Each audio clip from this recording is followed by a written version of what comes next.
Conversas difíceis fazem parte da liderança, mas como lidar com uma das mais delicadas, que é a demissão de um amigo?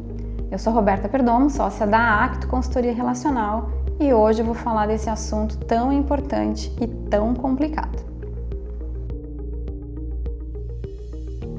Toda conversa difícil é aquela conversa que eu evito ter. E quando é uma pessoa próxima, o que eu não quero? Eu não quero perder esse vínculo que eu já tenho do passado, eu não quero ferir a relação com essa pessoa.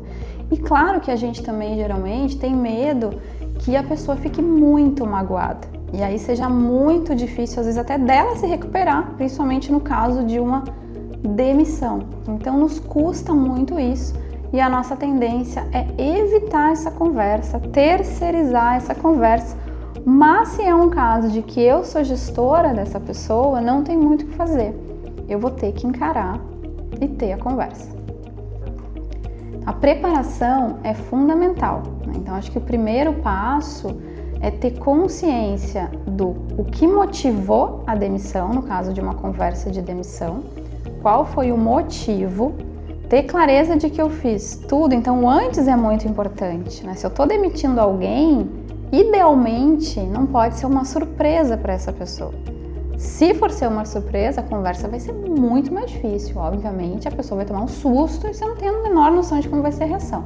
Mas dado que eu fiz tudo que eu pude até então, que a pessoa está sinalizada, que ela entende que isso pode acontecer de alguma forma, a tendência é que não seja aquele susto, né? A pessoa não vai ser pega de surpresa. Então, a primeira parte eu já fiz. A segunda parte é se preparar para a conversa. Então, anotar o que você vai falar e ser muito conciso. A demissão não é uma conversa em que eu dou um feedback, eu já dei o feedback. Ou se é um caso que foge da performance, vamos imaginar o caso de uma reestruturação. Está acontecendo uma reestruturação, vamos ter que demitir 10% da organização e infelizmente essa pessoa está nos 10%. Então não tem a ver com performance ou com feedback. Então é importante também ter essa clareza e ser muito conciso na tua explicação do que motivou a demissão. Sem florear, sem contar uma história, ir direto ao ponto. E onde entra o respeito, né, com o outro. Dar aquela pausa, esperar a reação, acolher o que possa acontecer. Porque no final das contas, numa conversa difícil, a única coisa que eu tenho controle é sobre mim, né? O como eu falo, o que eu falo, a minha postura, como eu reajo. Eu não sei como a outra pessoa vai reagir. Então eu preciso estar preparado para acolher isso, seja lá o que for, né? Então essa conversa é uma conversa que eu também preciso escutar.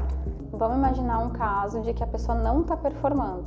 Você não sabe se você vai demiti-la, pode ser que ela mude o desempenho. Então o que você vai fazer é dar os feedbacks e deixar claro que o desempenho dela não está de acordo com o que é esperado. Quais são as recomendações para que ela, né, faça a curva e vire, né, o jogo e volte a performar. Só que você não sabe se essa curva de aprendizagem vai ser 30 dias, 60 dias ou até 90 dias. Que tem um tempo para a pessoa processar, né?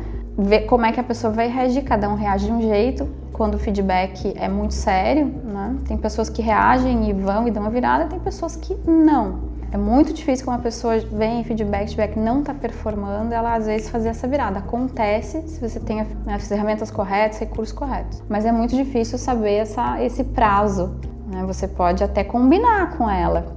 Se isso é uma expectativa que ela tem, quem sabe a gente então combina um período de 3 meses para a gente ver se a coisa vai ou não vai. Você pode fazer esse combinado como gestora, né? Dependendo até da política da organização. Tem organizações que têm essa política que chama Plano de Melhoria de Performance e geralmente tem 3 meses. Eu acho um horror essa ferramenta, na verdade, porque é muito difícil quando você formaliza isso, a pessoa fazer a virada. Nos casos em que quando eu via potencial da pessoa voltar a performar, geralmente eu fazia uma movimentação. Porque às vezes é a posição, ela está no lugar errado, na hora errada. Porque o plano de melhoria de performance geralmente termina com a pessoa ou pedindo demissão ou sendo demitida, porque é muito pesado, assim, você formalizar, né? Mas eu acho que os combinados podem ser feitos. Olha, preciso ajustar aqui, não está funcionando, como que eu te ajudo, você vai sinalizando. Mas pode ser 30 dias, pode ser 60, pode ser 90, né? É bem difícil saber. E no caso de uma reestruturação, é bem difícil também, às vezes, a não ser que a organização já sabe quanto tempo de orçamento tem e quando que as reduções vão acontecer. E aí eu acho importante, a maioria das organizações não faz isso, mas as pessoas precisam saber que seus empregos estão em risco. Por que as organizações não fazem isso? Você vai gerar pânico, você vai gerar caos, mas é a vida das pessoas, né? Então, se o time de alta gestão sabe que durante 12 meses, nos próximos 6 meses, a gente precisa cortar 15% dos custos, isso vai chegar em emprego. Não existe nenhuma outra possibilidade de reduzir orçamento nas organizações, porque o custo mais pesado é a folha.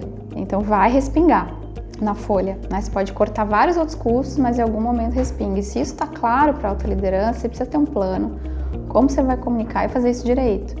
Tem casos de fecha a porta, chama 10 pessoas e demite, assim, é horroroso, assim, né? É desumano, é desnecessário, deixa o computador, vai embora, as pessoas não levam nada, não conseguem se organizar. E aí eu acho que entra uma premissa muito negativa da liderança, que é a pessoa muda o caráter quando ela é demitida. Ela vai roubar a informação da empresa, ela vai quebrar o computador, ela vai ter um surto. Então você faz rápido, manda a pessoa embora. É horroroso fazer isso. As pessoas não mudam o caráter se você fizer, sabe, direito, né? Você contratou porque você confiou na pessoa, você vai demitir confiando na pessoa.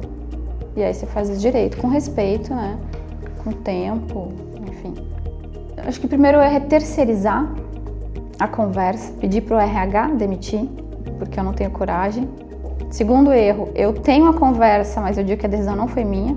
Eu coloco a responsabilidade, né? Eu enrolo, faço toda uma história para tentar escapar de eu tomei essa decisão.